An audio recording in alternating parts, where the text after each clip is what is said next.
네, 감사합니다. 자, 오늘 본문 보겠습니다. 여호수아서 11장 전체를 보는데 본문은 1절부터 9절까지 읽겠습니다. 1절부터 9절.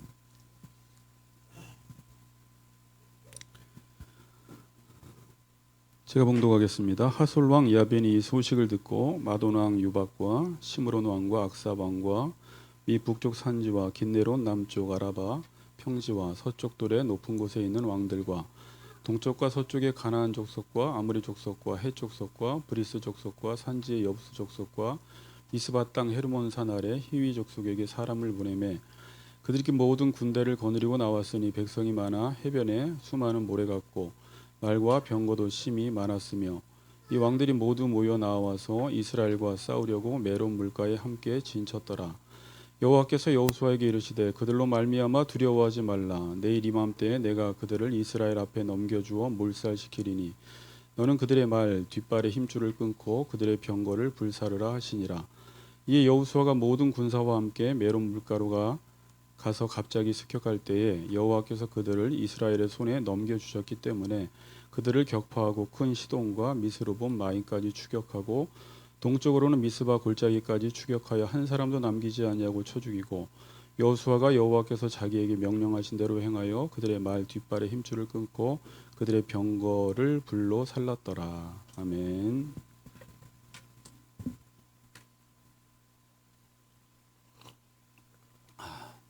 네, 또 멀리 오시느라고 다들 고생하셨고요. 다음 주부터는 기도하신 대로 마구이 가서 예배를 드리겠습니다. 같이 인사합시다. 두려울수록 하나님을 의지합시다. 이렇게 인사합시다. 네, 두려울수록 하나님을 의지합시다. 네.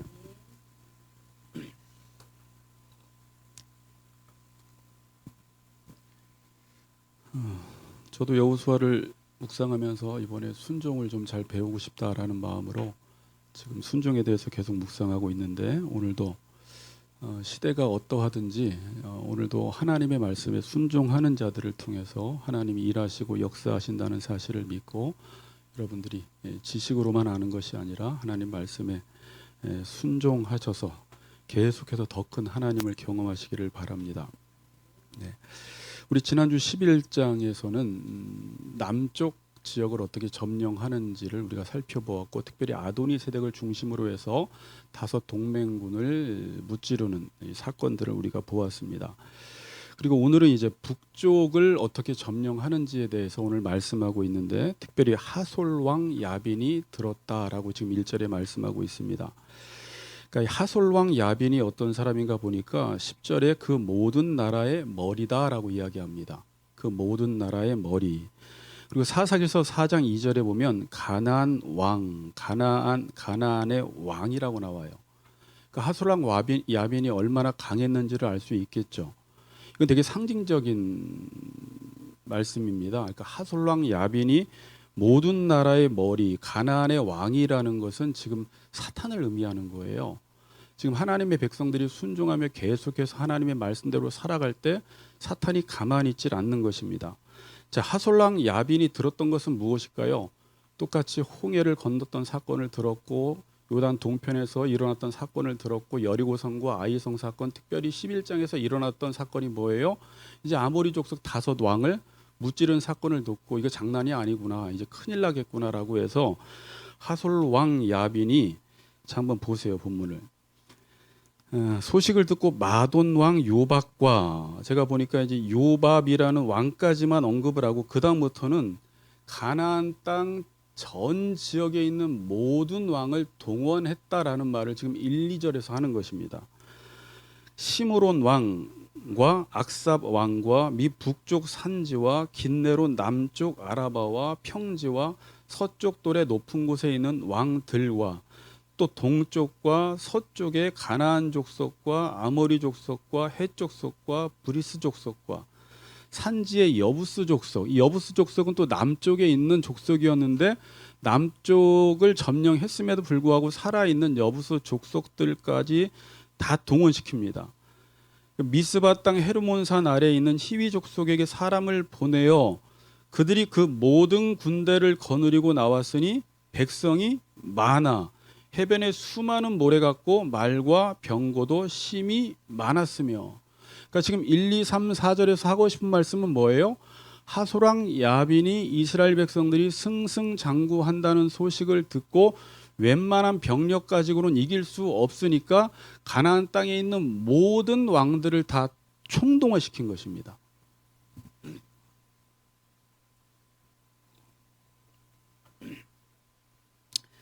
그들이 그 모든 군대를 거느리고 나왔으니 백성이 많아 해변에 수많은 모래 같고라고 하는데, 성경에서 해변에 수많은 모래 같다, 또 하늘에 별과 같다라고 할 때는 셀 수 없는 수량을 표현할 때 쓰는 문장이에요. 이스라엘 백성들이 사사기서에 보면 기브온과 전쟁할 때 미디안 백성들이, 그러니까 기브온이 전쟁을 할 때 미디안 백성들이 해변에 수많은 모래 같다고 합니다. 셀 수가 없을 정도로 많다는 것입니다.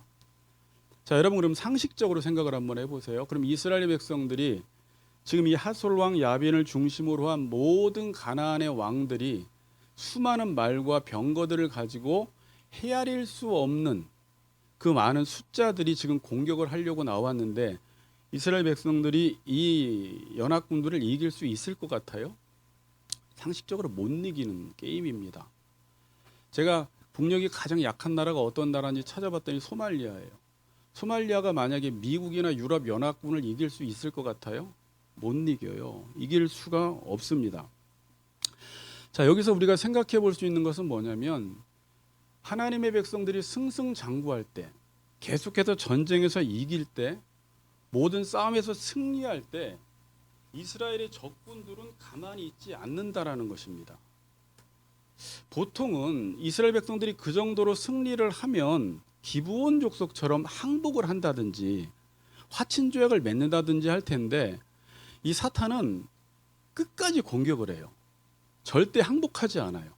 계속해서 하나님의 백성들이 승리함에도 불구하고 거기서 절대 굴하지 않고 더 많은 병력을 동원해서 하나님의 백성들을 공격을 한다라는 것입니다. 지금도 이것은 지금 우리가 신앙생활을 할 때, 영적 전쟁을 할 때 이러한 상황들은 계속해서 펼쳐지게 됩니다. 지금 이 전쟁은 왜 일어나는 전쟁이냐면, 이스라엘과 여호수아가 하나님의 말씀에 그대로 순종을 할 때 일어나는 현상들이에요. 그래서 지난 시간에 말씀을 드렸지만, 여러분들이 지금부터 그냥 순종하는 것이 아니라 하나님의 말씀에 여러분의 삶을 드리기 시작할 때, 정말 하나님의 기쁨이 되기를 원하며 그러한 삶을 살아갈 때, 또 여러분들이 의를 행하는 삶을 살아갈 때 사탄이 절대 가만히 있지 않고 모든 사람들을 동원시켜서 여러분들이 하나님의 그 일을 하지 못하도록, 의를 이루지 못하도록 아주 강하게 공격을 한다라는 사실입니다. 언제? 하나님의 백성들이 순종할 때. 자, 제가 이 부분을 좀 신약을 배웠으니까 신약을 빗대어서 좀 영적 전쟁으로 여러분들에게 좀 설명을 좀 드리려고 합니다. 자, 우리가 예수를 믿기 전에는 적군이 뭔지를 잘 몰라요. 그리고 적군이 있는지도 잘 모릅니다. 아셨어요? 예수 믿기 전에? 왜 모를까요? 적군이 누군지, 적군이 있는지도 잘 몰랐어요. 왜 모르냐면 내가 적이기 때문에 그래요. 예수 믿기 전에는 내가 나의 적인데 영적인 눈이 어두워져서 내가 나의 적인지를 몰라요. 그러니까 적과 내가 연합되어 있습니다. 적과 내가 한 편이에요. 근데 적이 있는데도 적이 있는지를 몰라요. 그런데 눈이 떠지면서 뭘 알게 되냐면 내 안에 적이 있다는 것을 알게 됩니다. 다시 말하면 적은 내 외부에 있는 것이 아니라 내가 적이라는 것을 알게 돼요. 그러니까 내 안에 적은 뭐냐면, 여러분, 자, 우리가 구약 성경을 배우고 또 성경에서 죄를 배우고 자꾸 적을 배우면, 제가 가만히 설교도 듣다 보고 성도들이 이야기하는 걸 보면 적을 잘 모른다는 생각 때문에 이 말씀을 드리는 건데, 적은 내가 나로 살지 못하게 하는 모든 요소들이 적이에요. 다시 말하면 내가 하나님의 말씀대로 살게 하지 못하는, 방해하는 그 어떤 요소들도 다 적이라는 것입니다. 그러니까 처음 예수를 믿고 나면 죄다, 적이다 그러면 그냥 세상에서 규정한 몇 가지 죄악들이 죄인 줄 알고 그 죄를 짓지 않으면 나는 죄를 짓지 않았다고 생각을 하는데, 예수를 믿고 여러분들이 이제 율법을 알아가면서 하나님의 말씀을 알아가면서 하나님의 말씀을 지키면 지킬수록 이 말씀을 지키지 못하게 하는 그 요소가 외부에 있는 것이 아니라 내 안에 있다라는 것을 알게 돼요. 그러니까 내가 적이라는 것을 알게 됩니다. 말씀을 더 많이 순종할수록 로마서에 나온 대로 율법을 더 지키려고 하면 할수록 그 율법 앞에서 내 죄가 더 폭로가 돼버려요. 율법을 몰랐을 때는 내가 죄인인 줄 몰랐다가 이제 하나님의 말씀대로 살아보려고 하면 내 안에 점점 더 하나님의 말씀대로 살 수 없는 요소들, 적과 죄가 내 안에 얼마나 많은지가 그때서야 보이게 됩니다. 자, 그러면 적이라고 할 때 내 안에 사도 바울은 로마서에서 그걸 깨달았어요. 내 속에 있는 죄라고 이야기하는데 내 속에 있는 죄가 뭘까요? 그걸 탐심이라고 이야기를 해요. 탐심. 그러니까 적은 내 안에 탐심이에요. 내 안에 자리 잡고 있는 것입니다. 자, 이런 거예요, 여러분. 인간은 마땅히 의를 이루어야지 삽니다. 자, 이제 로마서를 조금 더 되짚으면서 한번 생각해 보세요. 뭐라고요? 인간은 마땅히 의를 이루어야지 살아요. 그게 사는 거예요, 인간이면은. 그러니까 우리가 어떤 사물이나 어떤 사람에 대해서 지난 시간에 말씀드린 것처럼 내가 해야 할 일을 할 때 그것이 순종이고 그것이 의이고 의인이 생명을 얻는 것입니다. 그런데 우리 안에 죄가 들어왔는데 우리는 아담의 범죄, 원죄로 인해서 이제 우리 아담의 모든 후손들이 죄인이라고 해서 우리가 이 땅에 태어났는데 태어날 때부터 죄인으로 태어나다 보니까 그리고 자연스럽게 모든 사람들은 다 자기 자신을 위해서 사는 것이 일반 삶의 원리로 자리를 잡아버렸어요. 그러니까 내 안에 하나의 법이, 그러니까 법이라고 이야기하는데 죄 법이 내 삶의 자리에 잡아버려서 죄를 지으며 살아가는 것이 내 삶의 방식이 돼버린 거예요. 그래서 자기를 위해서 사는 것이 잘못됐는지를 몰라요. 그래서 인간은 무엇을 하든지 모든 것들을 자기 자신을 위해서 하게 됩니다. 그리고 세상 사람들은 그렇게 살아가고 기독교인들조차도 하나님을 믿고 하나님을 믿으면 하나님이 내가 원하는 것을 해주어야 한다라는 것을 당연시 생각을 해요. 그런데 인간은 무엇을 하든지 그 무엇을 하는 것을 통해서 남의 유익을 위해서 살아가는 것이 인간이에요. 이게 인간이 맺어야 할 열매예요.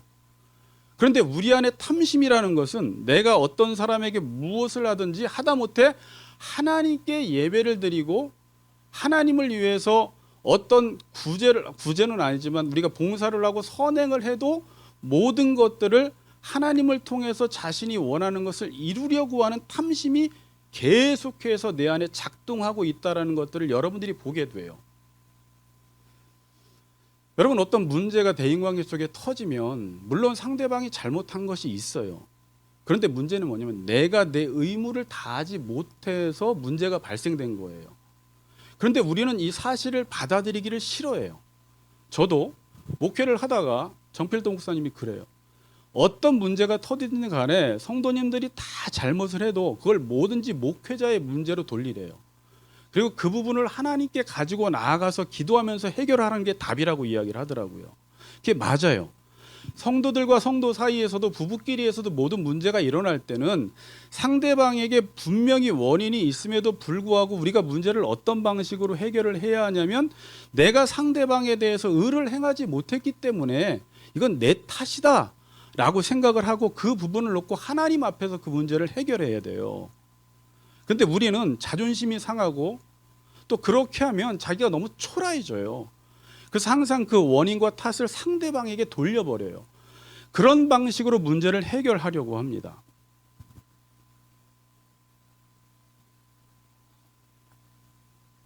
그러니까 이 탐심이라는 이 문제를 해결해야 되고 자기를 부인하고 철저히 세상에서 하나님 말씀 앞에서 자기를 죽여서 우리가 내 안에 예수가 살도록 그리함으로 그 하나님의 말씀에 순종하는 자가 되어야 하는데 우린 이 스스로 탐심의 문제와 싸우기를 싫어해요. 이 탐심을 이길 수 없다고 스스로 생각을 해버립니다.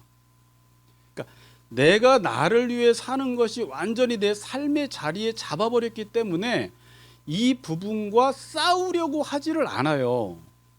이 부분과 싸운다라는 게 되게 소모적인 것처럼 보이고 무의미하게 보인다라는 것입니다. 그리고 세상에서는 모든 사람들이 다 자기 자신을 위해 살아가기 때문에 그것을 문제시 여기지 않고 지금은 교회 안에서조차도 내가 나를 위해 살아가는 것을 문제시 여기지 않아요. 그걸 죄라고 지적하지 않습니다. 그럼 성도들이 그 말씀을 듣고 싶어 하질 않아요. 그래서 안 싸워요.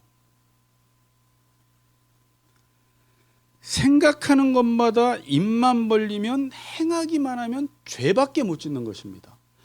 여러분, 칼빈의 5대 교리 중에서 전적 타락이라는 말을 사람들이 머리로는 배우지만 그게 실제 내가 전적으로 타락했다라는 사실을 잘 받아들이지 못해요. 우리가 예수 그리스도를 알기 전에는 행하는 것마다 100%가 죄밖에 없다는 거예요. 그게 죄 지배 아래 있다라는 말씀이고 죄 종로로 타는 것입니다.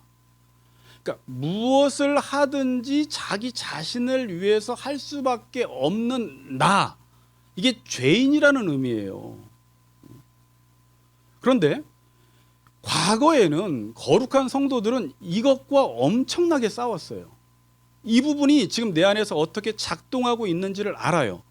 특별히 하나님의 말씀의 부흥기에 말씀이 바르게 전해질 때는 이 죄가 무엇인지 알아서 이 죄와의 전쟁을 했는데, 강단에서나 성도들이 성경을 볼 때나 하나님의 말씀이 바르게 성령의 조명하에 비춰지지 않으면 지금 자기의 죄가 보이지 않기 때문에 싸워야 할 필요를 못 느껴요. 지금 여호수아도 계속해서 말씀에 순종해 나갈 때 적들이 얼마나 많은지 해변에 모래처럼 많다라는 것을 발견하게 돼요. 그리고 이 전쟁은 자신이 해야 할 전쟁이 아니라 계속해서 하나님이 친히 싸우시는 전쟁임을 거기서 깨닫게 되는 것이거든요. 그런데 지금 우리 성도들 안엔 이런 영적 전쟁이 없는 이유가 뭐라고요? 하나님의 말씀에 순종하지 않기 때문에 죄가 드러나지 않고 그 죄와 싸워야 할 필요를 느끼지 못하고 그리스도인이나 비그리스도인이나 예수를 믿어도 하나님을 통해서 내가 원하는 것을 이루는 것이 복이라고 생각하며 그것을 당연시 여기고 살아간다라는 거예요. 그냥 자기를 위해 사는 거예요. 그리고 이것과 싸워야 할 필요를 못 느껴요. 그리고 이렇게 싸우면 예수 믿는 게 너무 힘들다고 생각을 합니다. 그러니까 성화가 안 되는 거예요. 지금도 저도 오늘 이 설교를 하면서 우리 성도들이 이 설교를 얼마나 좋아할까. 다행히 로마서를 배워서 알고는 계시겠지만 이 말씀대로 얼마나 지금 영적 전쟁을 하고 있는가.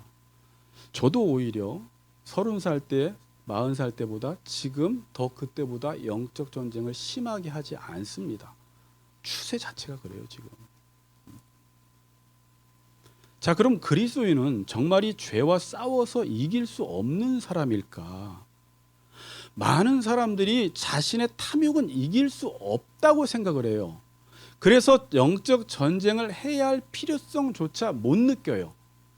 그 탐심은 우리 안에 본성적으로 자리 잡은 것이기 때문에 예수를 믿건 집사가 되건 목사가 되건 자기 자신을 위해서 무엇인가를 하는 것을 문제시 여기지 않는다라는 것입니다. 그러면 우리는 이 죄와 싸워서 이길 수 없냐라는 거예요. 자, 사도 바울도 같은 고민을 했는데 로마서 7장 20절 24절을 한번 봅니다. 앞에 있죠. 로마서를 찾아보시고요. 잘 아는 구절이지만 다시 한번 깊이 봅시다. 만일 내가 원하지 아니하는 그것을 하면 이를 행하는 자가 내가 아니요. 그러죠. 자신이 원하지 않은 것을 하면서 이를 행하는 자가 내가 아니요라고 말을 해요.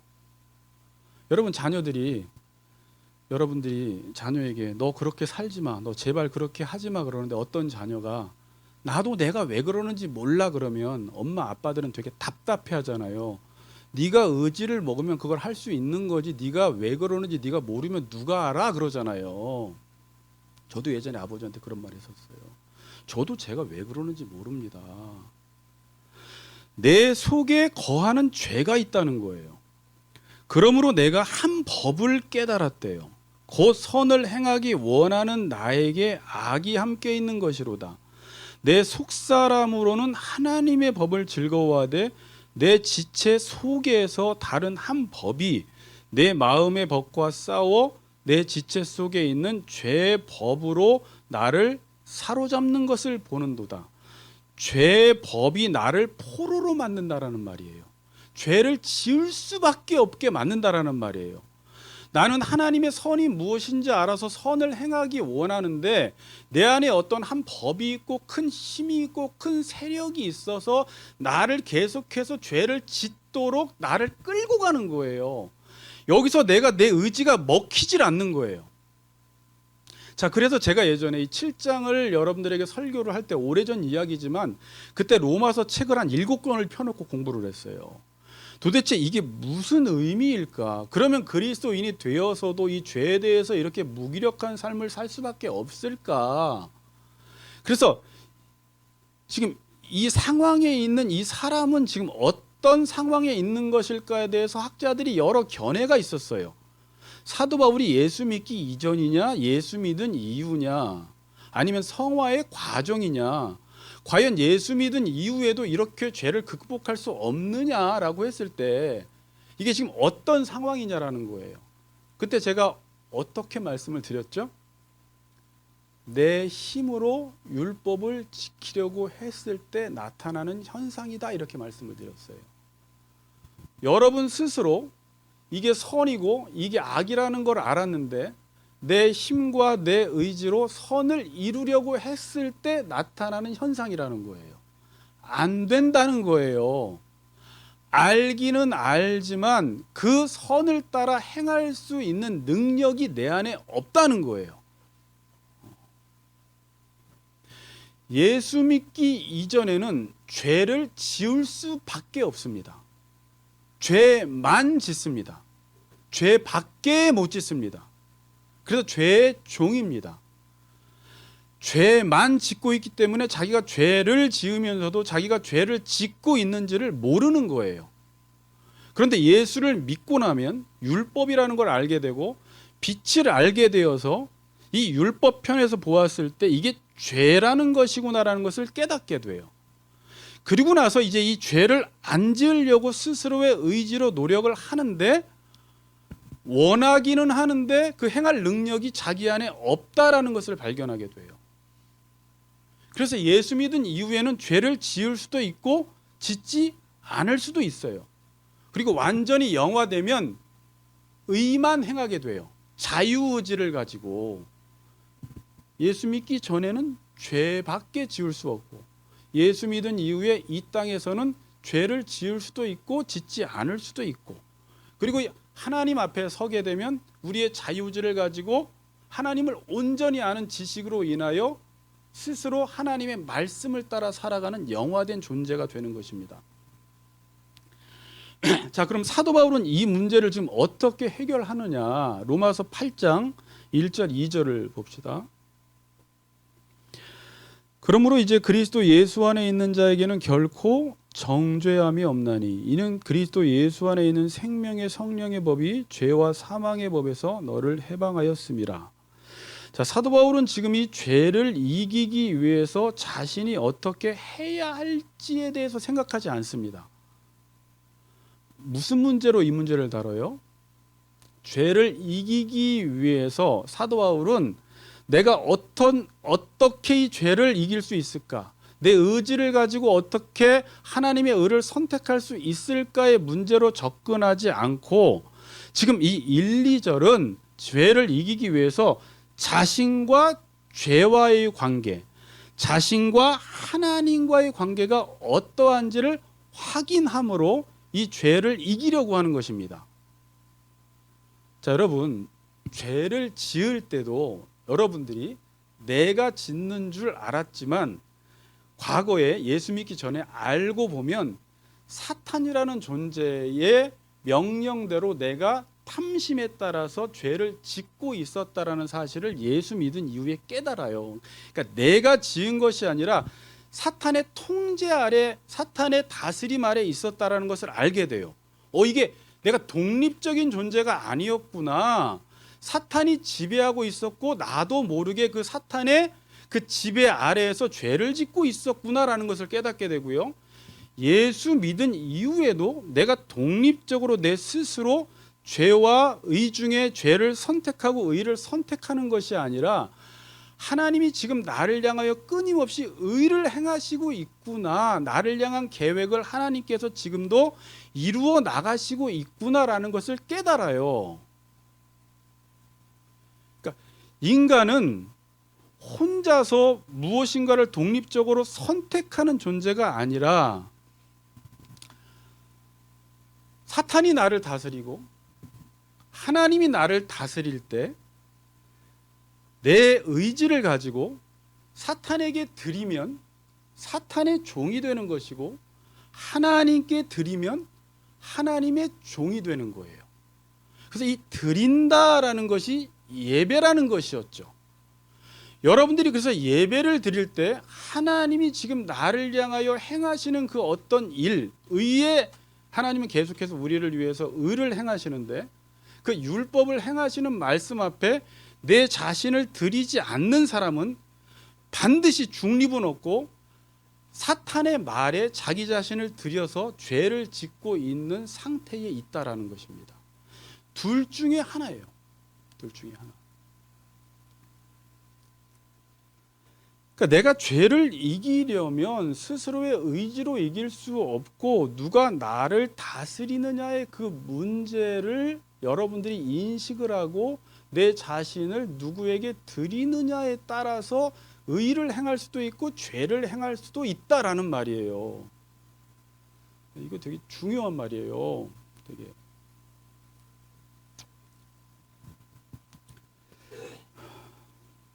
인간은 독립적인 존재 아닙니다, 여러분. 스스로 내가 착하게 살아봐야지, 선을 행해야지라고 하는 사람들조차도, 믿지 않는 사람들, 법 없이 사는 사람들조차도 그게 겉으로 보기에는 착한 일이고 선을 행하는 일인데 결국은 내 안에서 탐심이 작동을 하고 있기 때문에 그 모든 것들이 자기를 위하지 않으면 결국은 안 해요, 나중에.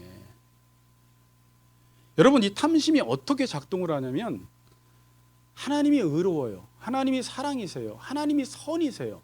그럼 우리는 하나님을 찬양하고 예배하고 하나님을 사랑하고 하나님을 좋아합니다. 와, 하나님은 정말 선이시구나, 의시구나, 사랑이시구나, 나를 정말 사랑하시는구나 라고 해서 하나님을 좋아하다가 찬양하다가 그 하나님이 내가 원하는 것을 해주지 않으면 하나님이 아무리 의로워도 하나님이 사랑이 많아도 하나님이 정의로우신 분이라도 하나님이 싫어요. 이게 탐심이 작동을 이렇게 하는 거예요. 내가 좋을 때나 하나님이 좋지, 하나님의 속성이 아무리 완벽해도 그 속성의 완벽한 속성이 그 나를 위해서 그 속성이 작동하지 않으면 나는 하나님이 믿고 하나님이 싫은 거예요. 이게 인간이에요, 여러분.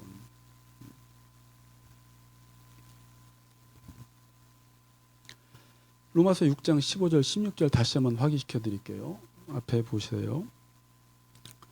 그런즉 어찌하리요? 우리가 법 아래 있지 아니하고, 이 법 아래 있지 아니하고라는 말은 여러분들이 스스로 율법 앞에 서면 그 율법을 지킬 수가 없어요. 그래서 로마서 6장은 그 율법은 우리의 죄를 드러내는 기능을 한다라는 말씀을 하고 있는 거예요. 법 아래 있지 아니하고 뭐라고요? 은혜 아래 있으니라는 말이 뭐예요? 은혜가 뭐라고 했어요?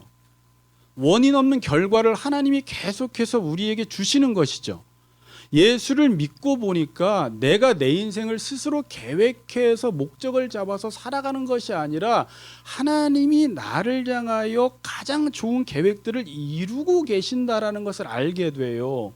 이게 은혜 아래 있다라는 말이에요.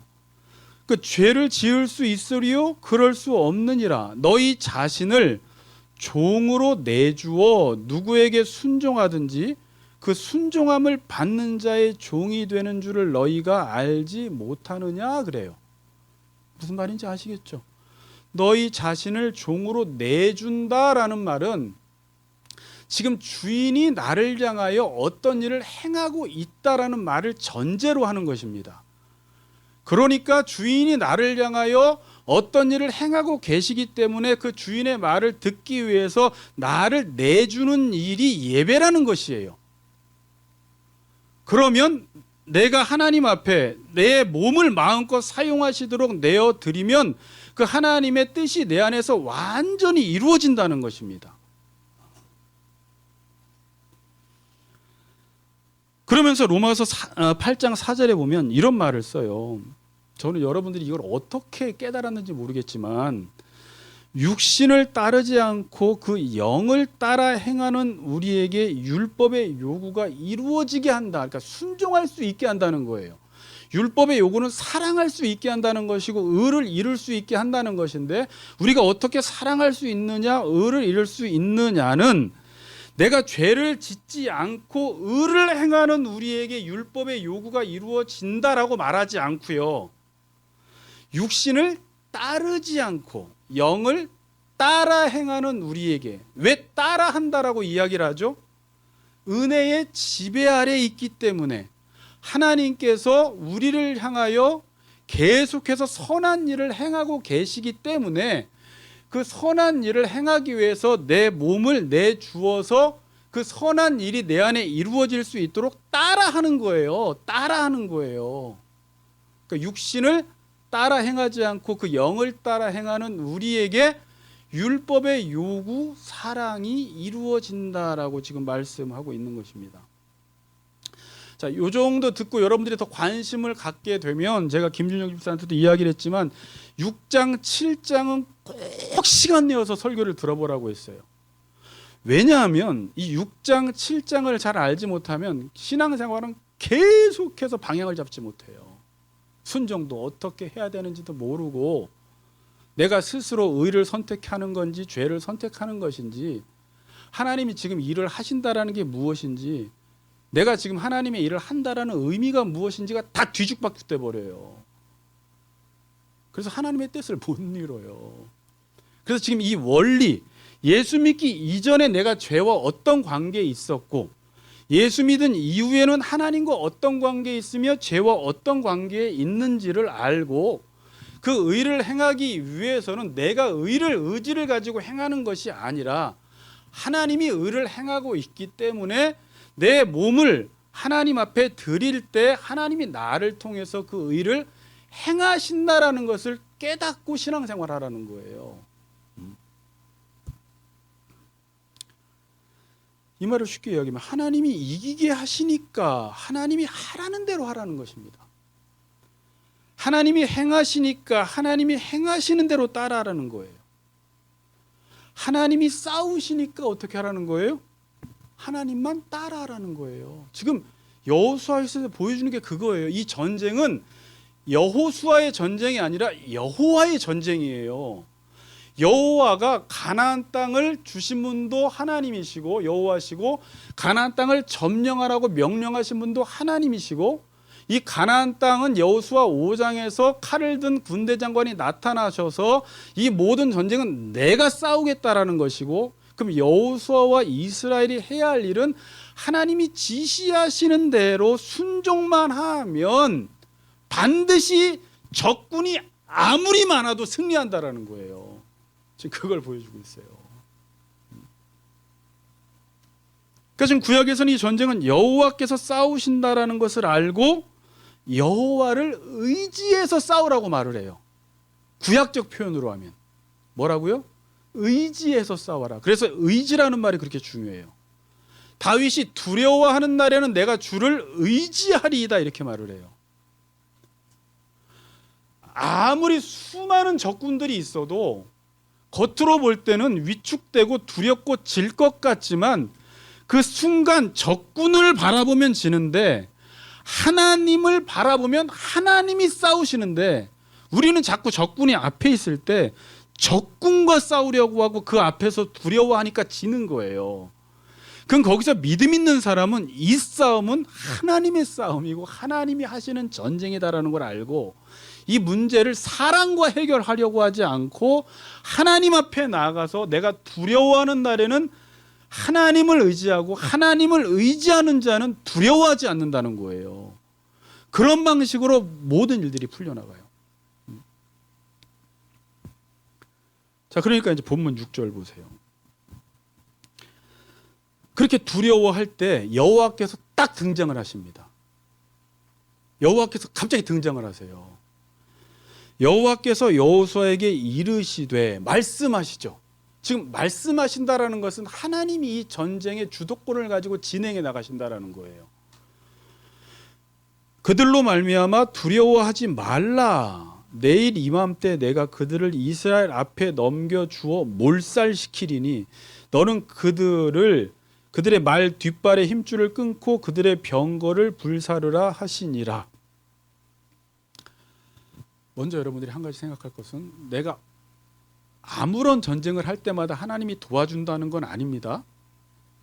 하나님이 명령하시는 것을 했을 때, 여러분들이 하나님의 말씀에 순종했을 때 네.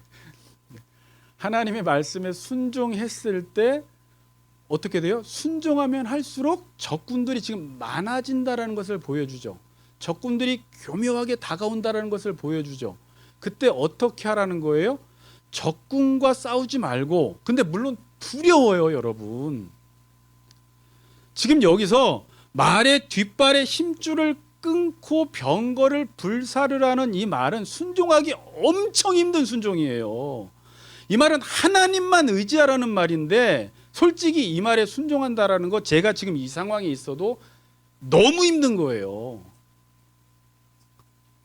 그럼에도 불구하고 여러분, 자, 하나님의 말씀에 순종하면 할수록 여호수아서가 보여주는 건 적군은 점점 많아져서 더 두려워지는데, 두려워하지 말고 그때마다 하나님을 의지하면 이 전쟁을 하나님이 어떻게 하시는지 너는 구경하게 될 거라는 거예요. 그러니까 하나님이, 자, 여러분, 제가 이제 성경을 공부하면서 하나님이 다 하세요. 근데 하나님이 우리 보고 순종해서 이 일을 하라는 거예요. 그 왜 하나님은 이러한 일, 이렇게 하나님께서는 일을 하실까요?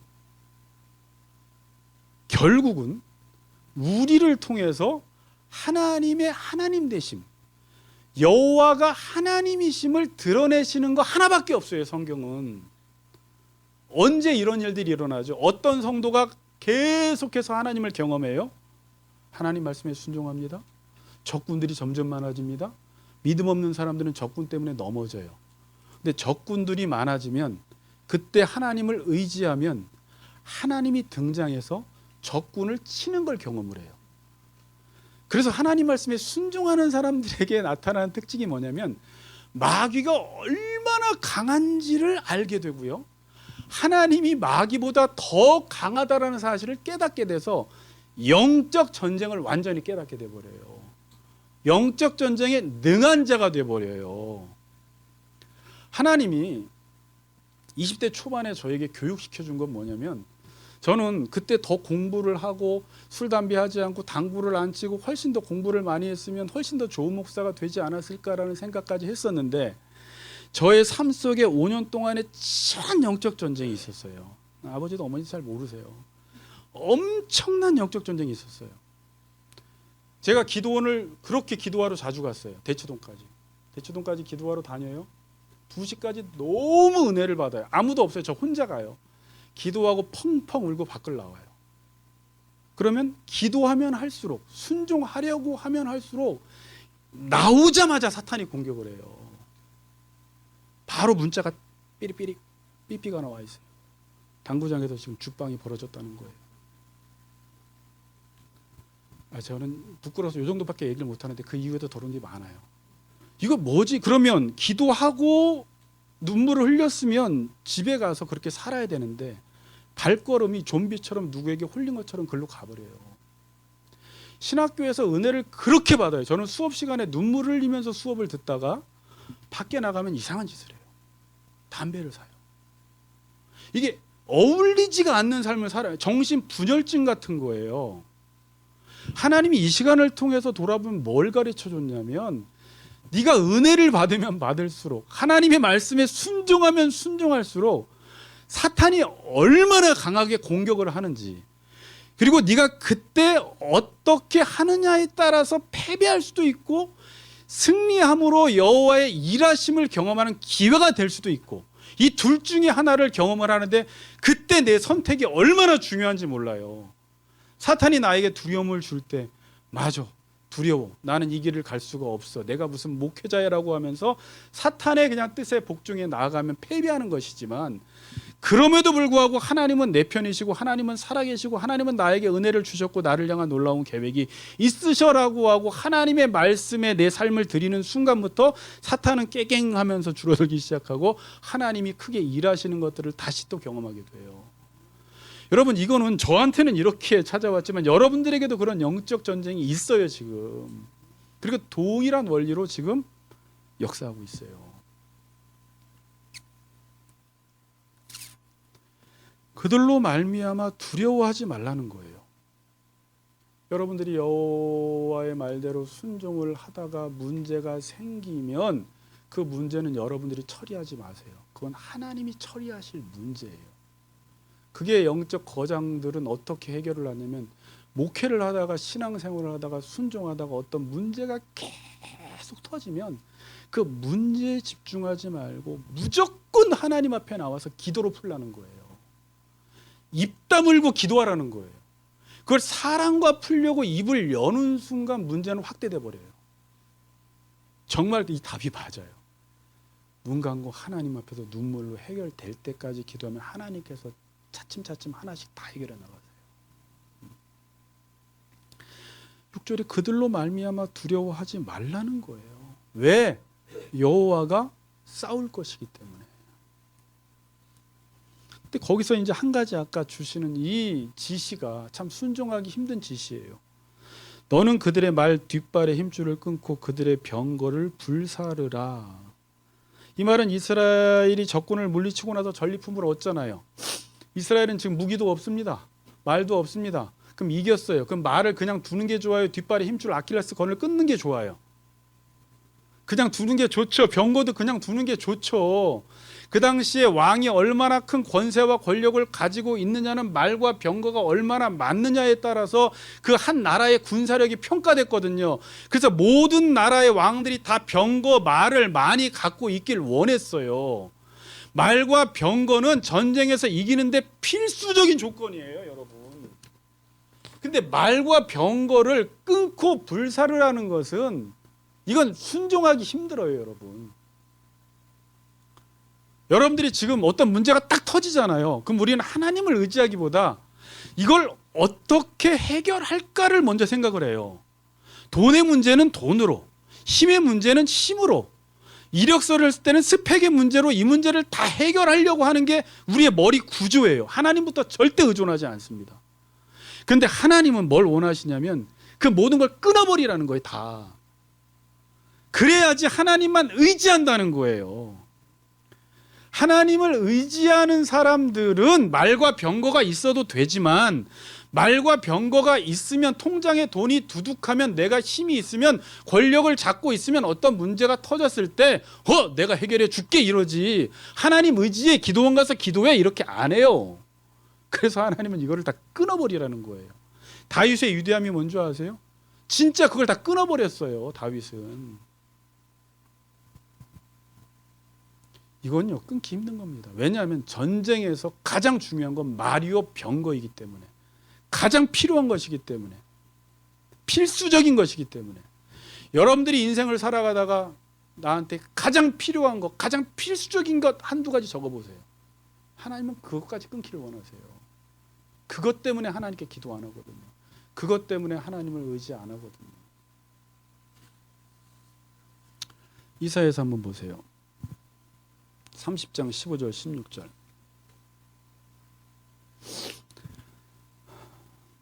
(30장 15절 16절) 제가 읽을게요.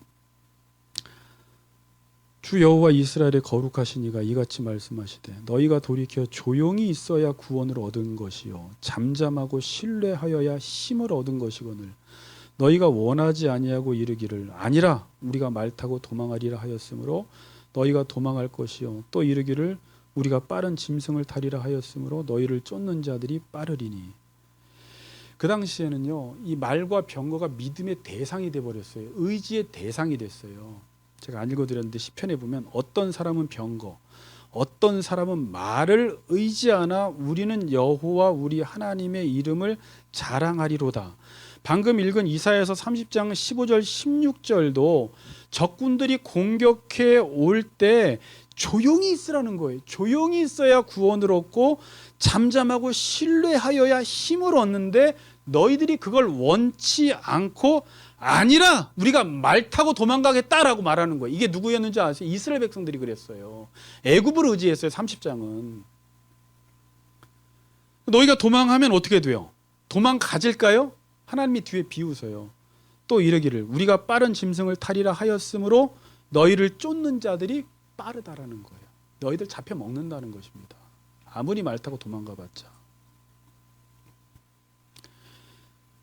주 여호와 이스라엘 거룩하신 이가 이같이 말씀하시되 너희가 돌이켜 조용히 있어야 구원을 얻을 것이요 잠잠하고 신뢰하여야 힘을 얻는다라고 말씀합니다. 여러분 이 말씀은 좀 깊은 말씀 같아요. 묵상을 해보세요. 조용히 있어. 어떤 일이 터졌을 때 너무 조급하게 이 문제를 해결하려고 전전긍긍하고 안절부절하고 이리 뛰고 저리 뛰지 말라는 거예요. 여호와를 신뢰해서 힘을 얻으라는 거예요. 저나 여러분이나 큰 문제에 닥쳤을 때 자꾸 인간적인 방법으로 해결하려고 하던 그 일을 멈추고 하나님이 이 일을 해결하실 거라는 사실을 믿고 조용히 있고 여호와를 잠잠히 신뢰해서 하나님이 주시는 힘으로 이 문제를 해결하라는 것입니다. 두려울수록 여호와만 의지하라는 것입니다.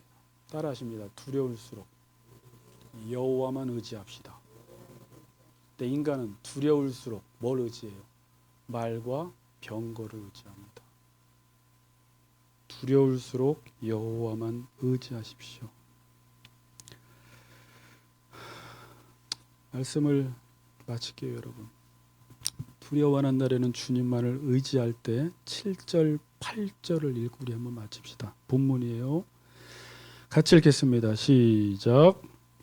여호수아가 모든 군사와 함께 메론 물가로 가서 갑자기 습격할 때 여호와께서 그들을 이스라엘의 손에 넘겨주셨기 때문에 그들을 격파하고 큰 시돈과 미스로보 마을까지 추격하고 동쪽으로는 미스바 골짜기까지 추격하여 한 사람도 남기지 아니하고 쳐 죽이고 여호수아가 여호와께 자기에게 명령하신 대로 행하여 그들의 말 뒷발의 힘줄을 끊고 그들의 병거로 불살랐더라. 뭐라고 이야기합니까?